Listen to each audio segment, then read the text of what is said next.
Listening to English conversations is one of the best ways to improve our language skills. Every time we hear real-life dialogues, we pick up new vocabulary and get a better sense of how the language is used naturally in everyday situations. And in today's episode, we're diving into the world of artificial intelligence. What it is, how it's changing our lives, and the big questions it raises. Jessica and Alex share their honest thoughts, everyday examples, and ideas about the future with AI. Let's start. Hey Alex, glad you could make it. I've been meaning to talk to you about something interesting I read recently. Hey, Jessica. Yeah, what's on your mind? Artificial intelligence. It's literally everywhere now. Phones, cars, even the apps we use daily. I read this article about how AI is learning to write poetry and paint. Yeah, I saw something like that too. It's wild, right? Machines being creative? I always thought creativity was a human thing. Same, but now AI is composing music, creating art, even writing stories. It's fascinating and honestly, a little scary. Totally. I mean, on one hand, it's impressive. On the other, it makes you wonder, where do we draw the line? Like, if a robot writes a song that makes you cry, does that mean it's truly creative? Good question. Maybe creativity isn't just about emotion, but also about patterns. AI is great at learning patterns. Still, it feels different, doesn't it? Yeah, there's something about knowing a human struggled to find the right words or express a feeling. That effort adds value. Exactly. But I also think AI can be a tool to enhance human creativity. Like, you give it an idea, and it gives you a bunch of options to work with. Right, like a creative partner, not a replacement. I actually used ChatGPT to brainstorm ideas for my blog. It saved me so much time. Haha, guilty. I use it for emails sometimes, but I still edit everything. Can't fully trust a robot yet. Smart move. The thing is, AI learns from us. So if we train it well, it can help in amazing ways. But if we're careless, it can spread misinformation or biases. Exactly. It's all about how we use it. Like any powerful tool, it can be helpful or harmful. Couldn't agree more. Still, I think we're just at the beginning. Imagine what AI will be able to do in 10 years. Crazy to think about. It's exciting, but we've got to stay smart about it. So, Jess, do you think AI will eventually take over most jobs? I hear people worrying about that all the time.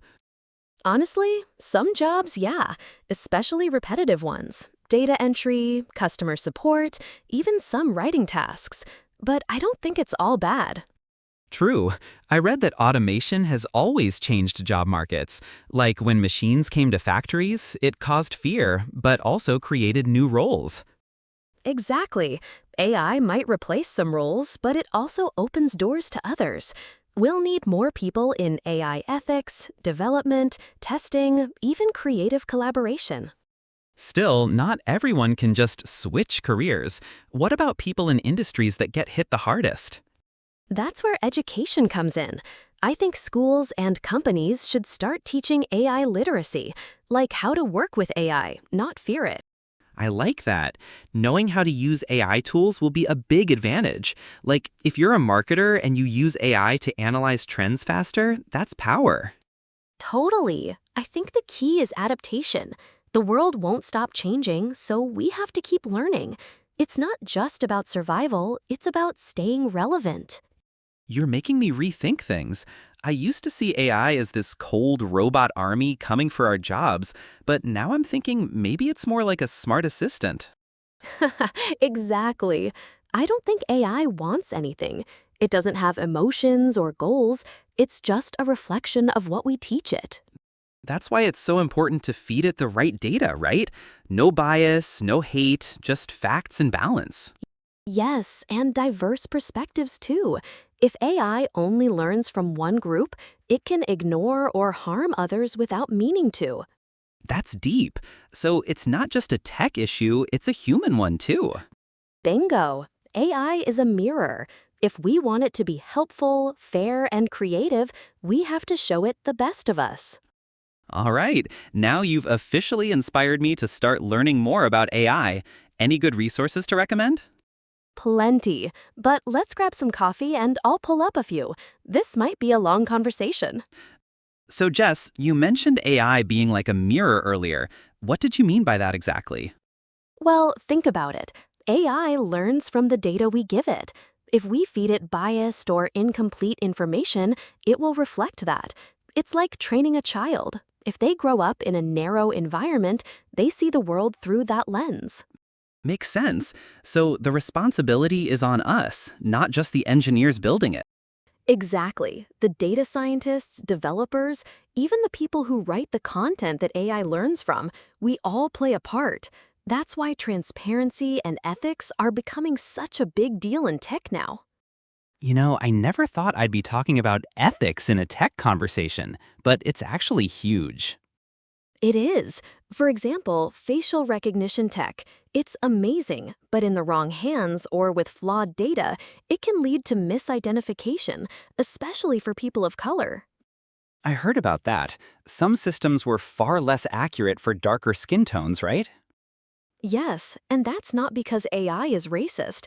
It's because it wasn't trained on enough diverse faces. It's a human oversight. That's a little scary. I guess it shows how much impact developers really have. They're not just coding, they're shaping how the world functions. Exactly. That's why AI needs diverse teams working on it. Different backgrounds, experiences, ways of thinking. That helps reduce blind spots. So, is that happening now? Are tech companies starting to change? Some are. There's more awareness, more talk about inclusive AI and responsible design. But it's still a work in progress. We've got a long way to go. Well, I'm glad we're talking about it at least.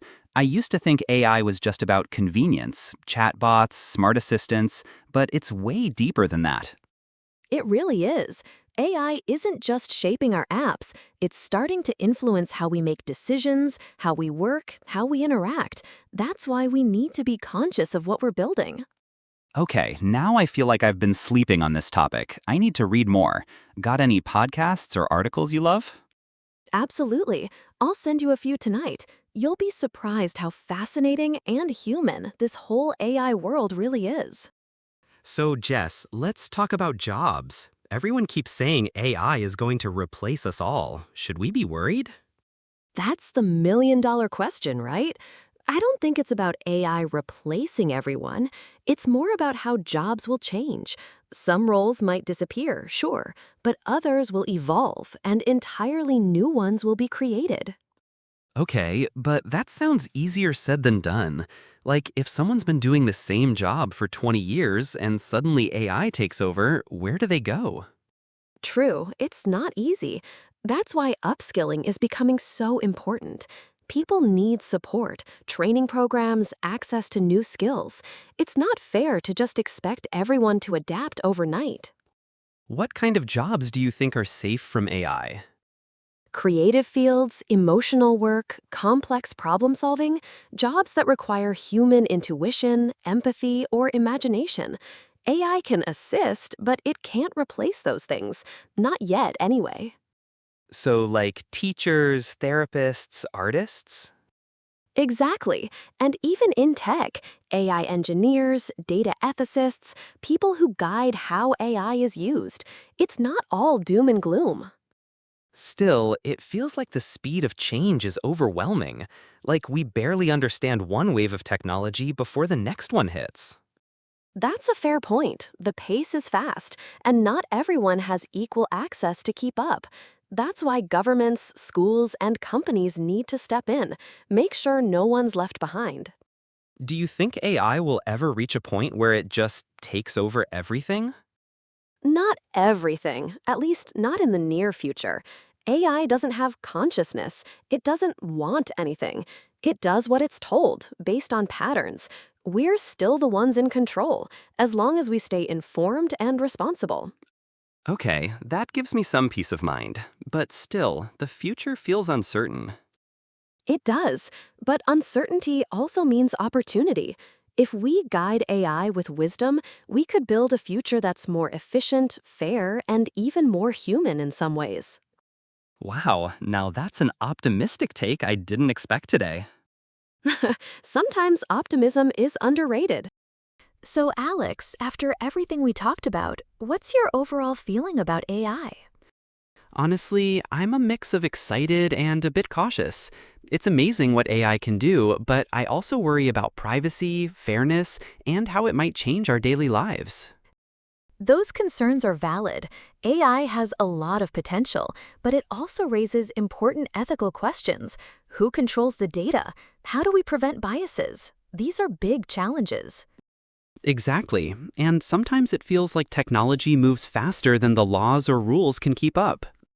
That's why public discussion and transparency are crucial. People need to understand AI, not just experts and companies. It affects all of us. What about AI in education? Do you see it as helpful or a threat? I see huge potential for personalized learning. AI can help tailor lessons to each student's needs and pace, but it should never replace real teachers. Human connection is key. I agree. It's a tool, not a replacement. Exactly.